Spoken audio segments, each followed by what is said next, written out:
já sofria de um problema de saúde, irmão, muito constrangedor há muito tempo. E eu sempre fui muito popular, eu converso com meu filho sobre diversos ou qualquer assunto, com minha esposa, com os meus amigos, familiares, eu nunca tive tabu. Mas quando eu me vi na situação, eu não posso ser hipócrita a ponto de negar para os irmãos que eu senti vergonha. Senti vergonha, pastora. E eu lembro que quando eu comecei a sentir os primeiros sintomas, eu ainda era solteiro na casa de minha mãe, do meu pai. E o tempo foi passando, a situação foi se agravando. Quando eu vim para Salvador, no ano de 2002, foi quando eu me empreguei aqui nessa cidade. Não parei de sentir os sintomas e quando eu fui trabalhar em empresa de ônibus, muito tempo sentado, a situação acabou se agravando. E minha esposa se assustou porque eu vim contar a ela já depois de muito tempo de casado. Hoje eu perdi a vergonha. Pela pessoa que eu sou, eu entendo que não havia necessidade de eu permitir que chegasse a situação que chegou. E minha esposa, quando nós marcamos a cirurgia, fiz todo o procedimento pré-operatório. A médica conversou comigo, fiz a consulta com o anestesista, eu me desabafei com ele, disse que estava realmente muito preocupado, com muita vergonha. Ele me disse, rapaz, é um procedimento muito simples, você vai para casa no mesmo dia, tire isso da sua cabeça, deixe de vergonha, de preconceito com você mesmo. E eu fui para casa até um pouco mais tranquilo. Minha mãe não sabia o dia que eu ia me internar, a igreja não sabia, eu vim para o culto no domingo, dei uma palavra, não falei nada com ninguém. E quando chegamos na clínica, minha esposa, por mais uma vez, insistiu. Ney, você não vai falar com sua mãe, você não vai falar com o pastor, com a pastora. E eu usei a seguinte expressão: minha mãe não é médica, o pastor nem a pastora são médicos. O que foi que eu planejei? Como eu só venho para o culto de 15 em 15, eu tinha vindo para o culto no domingo e iria me internar na segunda. Vou ficar 15 dias sem ir para o culto, seguir meu resguardo, tranquilo. Os irmãos não irão sentir falta de mim, porque é rotina, eu só vim para a igreja de 15 em 15. Quando eu ficar bom, passou, ninguém... E a situação fugiu dos meus planos. Infelizmente, irmãos, fugiu dos meus planos. E para resumir, eu lembro que a cirurgiã entrou na sala, eu já estava sendo preparado pelas médicas e a anestesista estava preparando a raque. E ela disse assim para a anestesista: doutora, não pega pesado na anestesia dele não, porque ele vai para casa ainda hoje. Meu coração explodiu de alegria, meus planos estão dando tudo certo, vou para casa ainda hoje.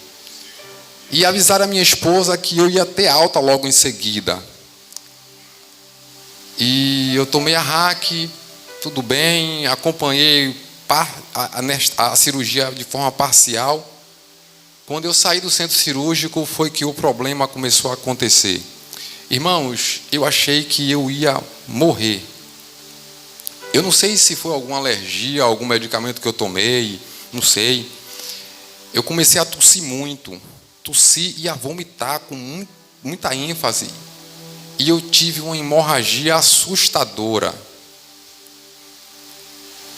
Eu só lembrava do meu filho e da minha esposa. E dos meus sobrinhos. Eu sou, irmãos, apaixonado pelos meus sobrinhos.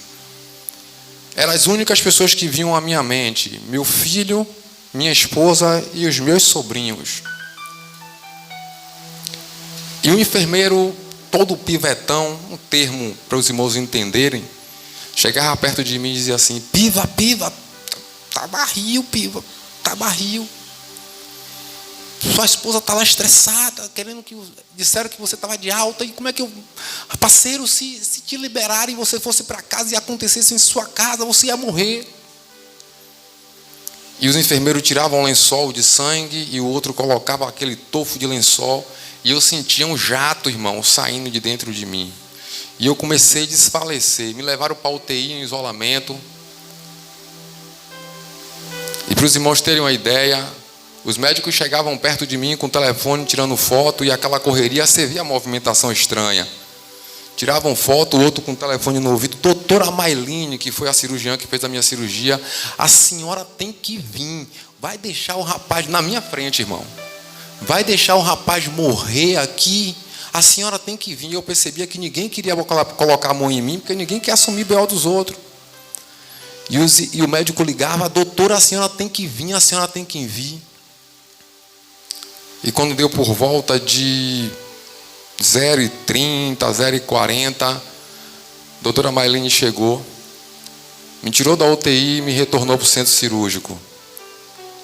A primeira cirurgia, segundo minha esposa, que eu perdi a noção do tempo, durou em torno de 20, 30 minutos. A segunda cirurgia durou 3 horas de relógio. A minha esposa cá fora desesperada. E foi no momento em que eu subi para a UTI, ela sozinha, porque só ela sabia da situação, eu não queria que contasse a ninguém.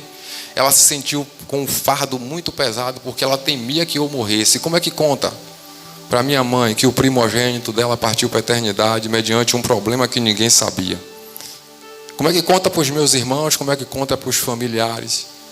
E minha esposa começou a ligar durante a madrugada para os amigos mais próximos, para os meus familiares, para pedir oração. E eu estou aqui para a glória de Deus. Eu confesso para os irmãos que eu achei que o pastor Raimundo, o pastor Péricles, ia celebrar o meu culto fúnebre. Não estou querendo impressionar, irmãos, não é a minha intenção, eu estou sendo sincero diante dos irmãos. E, para ser um pouco, tirar o peso, meus irmãos ficaram sabendo, meus primos, eu tenho 4 primos que eu tive que bloqueá-los. Porque, irmãos, acabou virando piada entre a minha família.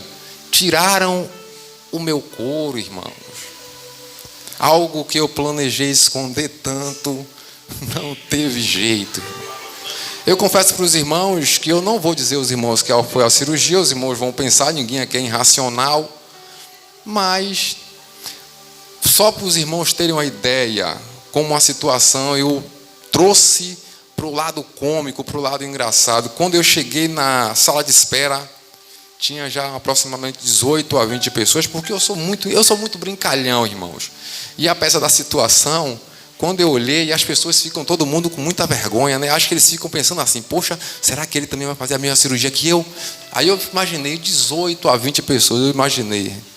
Se for todo mundo fazer a cirurgia que eu vou fazer aqui, a doutora está com o churrasco do final de semana garantido.